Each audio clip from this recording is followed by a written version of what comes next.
सोचो, एक ऐसा धर्म जो ना कभी शुरू हुआ ना कभी खत्म होगा, एक ऐसा पाथ जिसे लोग सनातन कहते हैं, यानी इटर्नल, टाइमलेस, जिसमें देवता सिर्फ मंदिर या पत्थर में ही नहीं बल्कि प्रकृति के हर कोने में जिंदा थे। हवा, अग्नि, पानी, सूर्य सभी देवता थे। ये है सनातन धर्म, वर्ल्ड्स ओल्डेस्ट एग्जिस्टिंग धर्म। लेकिन इस सफर को समझने के लिए हमें पीछे जाना होगा। हमने सुमेरियंस को देखा जो अपने देवता मिट्टी की टैबलेट्स पर लिखते थे, और इजिप्शियंस जो पिरामिड्स बनाकर आफ्टर लाइफ में अमर रहना चाहते थे। लेकिन भारत की धरती पर धर्म एक अलग ही रूप लेता है, सिर्फ भय और डिवोशन नहीं बल्कि कॉस्मिक लॉ और सेल्फ रियलाइजेशन का रास्ता, और इसी रूप को कहा गया है सनातन धर्म। सनातन मतलब जो हमेशा से था और हमेशा रहेगा, और धर्म यानी दैट विच अपहोल्ड्स। यहाँ धर्म का मतलब सिर्फ रिलीजियन नहीं है, यहाँ धर्म एक cosmic law, righteousness, duty, harmony है। मतलब सनातन धर्म एक इटर्नल ट्रूथ और कर्तव्य है जो पूरे यूनिवर्स को चलाता है। लेकिन लोग सनातन धर्म को एक रिलीजन समझ बैठे हैं, बल्कि सनातन धर्म कोई एक रिलीजियन है ही नहीं, ये एक जीवन जीने का तरीका है जो हर युग में रेलिवेंट रहा। इनफैक्ट ये टर्म हिंदुइज्म भी एक इंग्लिश टर्म है जो बहुत बाद में आया, लेकिन असली कॉन्सेप्ट तो सनातन धर्म है। इस धर्म का कोई फाउंडर नहीं है, कोई एक प्रॉफिट नहीं है, और ना ही कोई एक किताब है, क्योंकि ये धर्म कभी बनाया ही नहीं गया, ये तो हमेशा से था। ऋषियों ने इसे सुना, महसूस किया और फिर श्लोकों में उतारा। इसी को कहा गया श्रुति, डिवाइन नॉलेज जो डायरेक्टली कॉस्मोस से आई। और इसी श्रुति के रूप में हम पाते हैं वेदास। इसलिए वेदास को अपौरुष्य कहा गया, मतलब नॉट ऑफ ह्यूमन ऑरिजिन। सबसे पुराने, सबसे प्राचीन ग्रंथ ऋग्वेद, यजुर्वेद, समवेद और अथर्ववेद। ऋग्वेद जिसमें 1028 हिम्स लिखे गए, अग्नि की स्तुति, इंद्र की शक्ति, वरुण के कॉस्मिक ऑर्डर और सूर्य की रोशनी। यजुर्वेद जो रिचुअल्स का मैनुअल था, कैसे यज्ञ करना है, कैसे अग्नि में आहुति देनी है। समवेद जो म्यूजिक और चैंट्स का ग्रंथ था, जहां धर्म और सुर मिल जाते थे। और अथर्ववेद जो रोजाना की जिंदगी, हीलिंग और स्पिरिचुअलिटी को समझाता था। ये धर्म इंडियन सबकॉन्टिनेंट में मेनली सप्त सिंधु रीजन में फ्लरिश हुआ। सोचो, पहली बार ह्यूमन हिस्ट्री में एक ऐसी सिविलाइजेशन बनी जो कहती है कि गॉड सिर्फ एक रूलर नहीं है, गॉड एक प्रिंसिपल है। अग्नि सिर्फ आग नहीं है बल्कि ह्यूमंस और देवताओं के बीच का मैसेंजर है। इंद्र सिर्फ एक वॉरियर नहीं बल्कि लाइटनिंग और रेन को कंट्रोल करता है।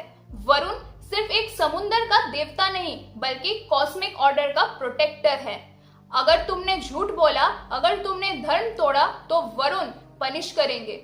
सूर्य सिर्फ एक रोशनी का सोर्स नहीं बल्कि जीवन जीने की एनर्जी है। और उषाज जो सुबह के सूरज के साथ नई जिंदगी का संकेत देती है। और इन सभी देवताओं के लिए किया जाता था यज्ञ, एक ऐसा रिचुअल जिसमें अग्नि सबसे बड़ा देवता बन जाता था। उसमें घी डाला जाता और मंत्रास गाए जाते। यज्ञ के जरिए एक कॉन्ट्रैक्ट बनता था इंसान और देवता के बीच। अगर तुम अपना धर्म निभाओगे तो देवता भी तुम्हारी दुनिया में बैलेंस बनाए रखेंगे, लेकिन अगर तुमने अपना कर्तव्य तोड़ा तो प्रकृति भी तुम्हारी दुश्मन बन जाएगी। ये एक कॉस्मिक बैलेंस था, ड्यूटी और हार्मनी पर बेस्ड। लेकिन समय के साथ कुछ ऋषियों ने और भी गहरा सवाल उठाया, क्या ये सब देवता ही असली सत्य है या इनके पीछे कोई और भी बड़ी रियलिटी छुपी है? और यहीं से शुरू होती है उपनिषद का युग। उपनिषद का मतलब है to sit close and learn. यहाँ स्टूडेंट्स अपने गुरु के साथ बैठकर यूनिवर्स के सीक्रेट्स को समझने की कोशिश करते थे। और यहीं से निकला वो कॉन्सेप्ट जो पूरी दुनिया को बदल दिया। उन्होंने कहा कि एक हाईएस्ट रियलिटी है जो हर जगह व्याप्त है, जिसे हम कहते हैं ब्रह्मांड। और इंसान के अंदर जो आत्मा है वो अलग नहीं है, बल्कि ब्रह्मांड का ही हिस्सा है। आत्मा और ब्रह्मांड एक ही है। हम सब इसी कॉस्मिक रियलिटी का हिस्सा हैं। और जब एक इंसान ये समझ लेता है कि वो इसी ब्रह्मांड का एक हिस्सा है, तब उसे मोक्ष मिलता है, यानी जन्म और मृत्यु के चक्रव्यूह से मुक्ति मिल जाती है। और यहीं से धर्म एक नया रूप लेता है। ये सिर्फ फियर एंड डिवोशन का सिस्टम नहीं, बल्कि सेल्फ रियलाइजेशन का रास्ता बन जाता है। यहां से निकलता है धर्म, कर्म और पुनर्जन्म का कॉन्सेप्ट। तुम्हारा हर एक्शन, तुम्हारा कर्म तुम्हारे अगले जन्मों तक फॉलो करेगा। अगर तुमने धर्म से जीवन बिताया तो तुम्हें अच्छी योनि मिलेगी, और अगर तुमने पाप किया तो तुम्हें दुख के जन्मों का सामना करना होगा। और अगर कोई इंसान ये समझ जाता है कि वो इसी ब्रह्मांड का हिस्सा है, तो वो पुनर्जन्म से फ्री हो जाता है। धर्म, कर्म और पुनर्जन्म का ये कॉन्सेप्ट एक कंप्लीटली न्यू फ्रेमवर्क ऑफ धर्म था, जो किसी भी दूसरे सिविलाइजेशन में नहीं था सिवाय वैदिक सिविलाइजेशन के। सोचो, सुमेरियंस ने अपने देवता मिट्टी के टैबलेट्स पर लिखे और इजिप्शियंस ने पिरामिड्स बनाकर उन्हें अमर किया। लेकिन भारत की भूमि पर सनातन धर्म ने देवताओं को प्रकृति, यूनिवर्स और इंसान के अंदर तक फैला दिया।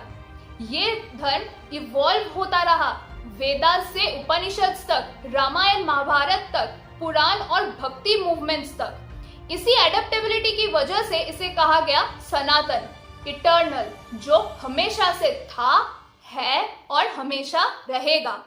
लेकिन सवाल यह है कि क्या सनातन धर्म के ये कॉन्सेप्ट्स, धर्म, कर्म और पुनर्जन्म सिर्फ भारत तक ही सीमित रहा, या फिर दुनिया के अलग अलग रिलीजियंस में एक इटर्नल सच छुपा है?